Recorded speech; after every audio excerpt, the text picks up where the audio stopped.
So some of y'all practicing Ifa, Isheshe, think that you can't mix religions or like you're only limited to certain deities.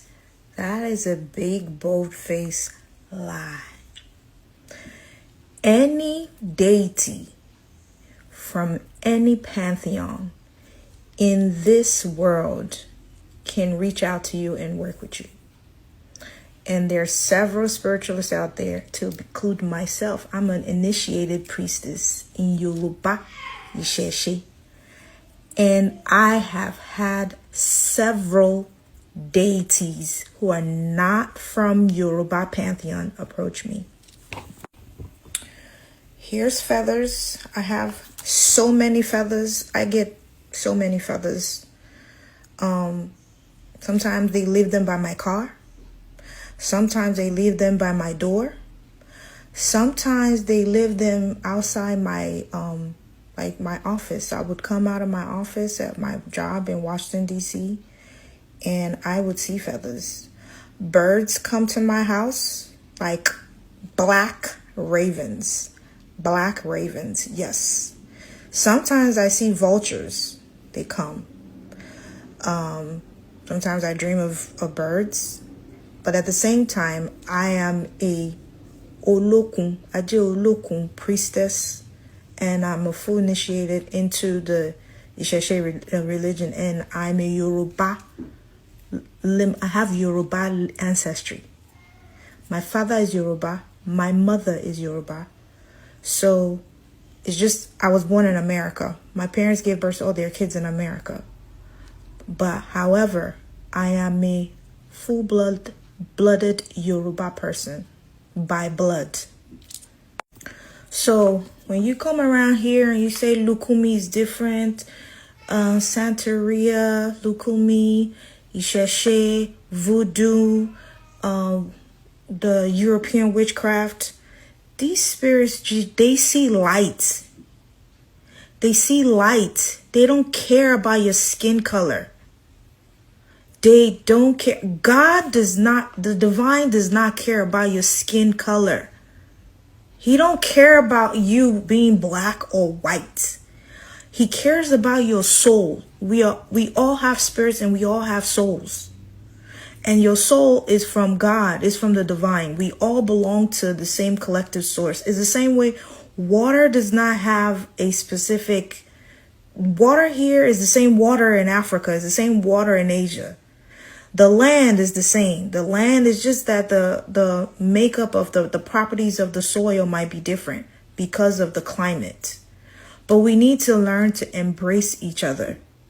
You know, like I'm a Yoruba practitioner, but I get approached by several deities that are not even like Yoruba. Hecate is a Greek goddess. She's approached me.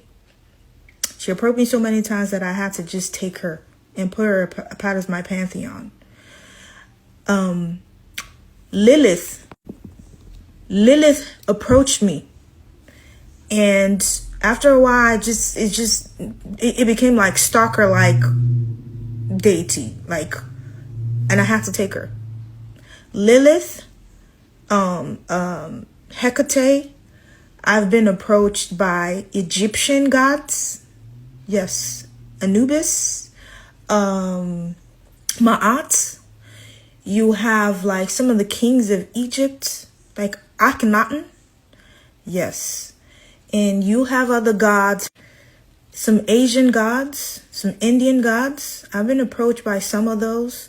So when you are a light being, when you're an old soul and you're found yourself and you're deep into your spirituality, any spirit can reach out to you to work with you. So don't be caught up in this. It depends on how matured you are in your spirituality and how you're doing in your journey, how much you've accepted these different, paths. You need to learn certain lessons in your own journey. Everybody's not on the same ladder. There are certain things you can do that I can't do. There are certain things that I don't know. But you have to constantly be learning. But we're serving a divine creator that is a universal God, a universal spirit, a universal life force. And if you're practicing any of these religions and you don't have a relationship with your deity and you're just doing whatever your Orisha or your Baba Orisha or your Padre or your Madre or any of your godmothers or godfathers tell you to do, you need to have a relationship with that Orisha. Orisha needs to speak to you.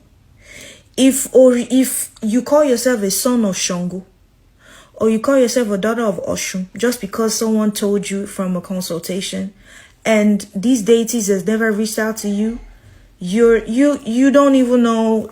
Just because they tell you you're a daughter of Shango, the way you know you're a true daughter of Shango, you come to me. If you do an initiation with me, or you come to me and you asking me, or you telling me all this stuff, if I ask you, what does Shango look like in the dream?